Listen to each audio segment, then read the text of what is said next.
So there you go, 3 very correctly fitted boots. Obviously I wouldn't ride her without boots on the front, so I'll swap those in a minute so we can go for our ride.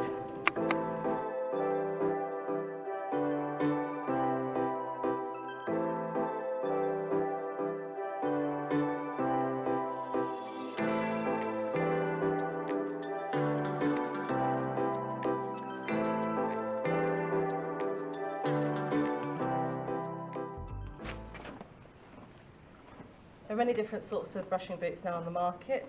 You either have the wrap sort, like these are equilibrium stretch and flex wraps.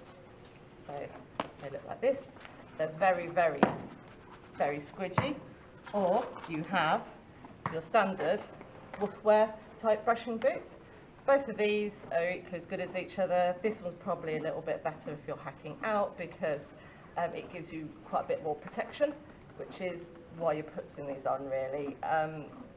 Boots won't support tendons, I don't believe in that, but they can prevent your horse from striking into themselves, particularly like this horse is shod, so she could easily cut her leg. So to fit the equilibrium boot, you want to make sure that you don't go over where the knee is, so just below the knee. Fit.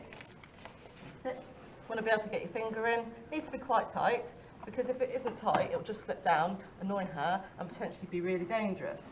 So you want to make sure that it fits just below the bony bit of her knee and just on the top of her fetlock. On the other side, which I will show in a minute, it needs to be round the fetlock.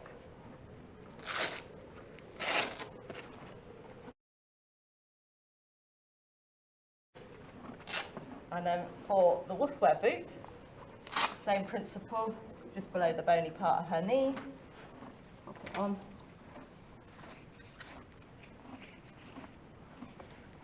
Make sure it's a little bit tight so it doesn't slip down. You do that, it's not going anywhere. You don't want it too tight, but obviously it's got to be tight enough that it does its job.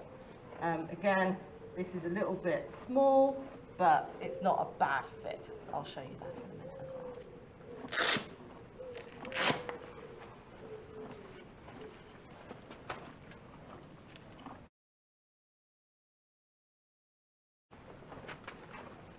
Now for back boots, these tend to be double strap boots. As you can see here, there's a strap there and there's a strap there.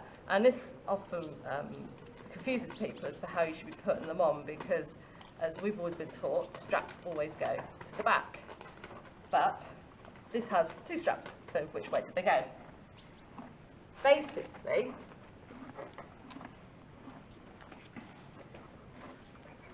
the strap that you're using to fix it goes forwards, and the front strap goes like that. So the short strap goes to the back, the long strap comes to the front, and then this ensures that you've got your boot on the correct way round. Always look at your boot manufacturer's instructions, because sometimes they're the other way round, but in general you want them that way round, because as you can see, you've got the longer bit of the boot at the front of the leg, and that's offering the most protection.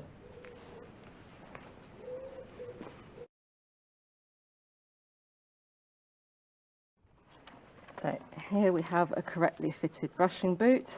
The straps go into the back because it's a single boot. As you can see, that's her bony bit there, and that's her bony fetlock. We just come round. It's difficult because she's dark anyway, but it's not touching her knee. She stops the way. And then on the other side, as you can see, the strike pad goes from just below her knee to cover it completely, covering her fetlock. And here we have the equilibrium boot on the other leg. As you can see, the fastenings go to the back, and actually, because this is a white one, it's a lot easier to see the fitting. So there's her knee, she's got a little bit of a bump there, and then that's her fetlock. And as you can see, you get your finger in there, that's not going to hurt her, it's not tight on the back of her tendon. as you see from the front. There's no rucking, and that fits well. There's coverage over the whole leg, so I don't believe that these offer a lot of protection, but they do offer just a basic strike pad. And here we have the rear boot close up. So as you can see there, that is the strap that goes from the back. You put that over the top. This actually comes quite a way long down on her leg because it doesn't need to be way up here. From the front, that's what it looks like. I'll just go around the back. Thank you, Stormy. And here you can see it must cover the fetlock at the back. That's the whole point of this, is to cover the fetlock at the back. And then it's not impeding on any of the structures up here. And why it's important to get these the right way around is because it has a mini strike pad at the front here, just in case she hits it with her front leg. And then there's more of a strike pad at the back, just in case she hits herself with this leg onto that one. So there you go, 3 very correctly fitted boots. Obviously I wouldn't ride her with our boots on the front, so I'll swap those in a minute so we can go for our ride.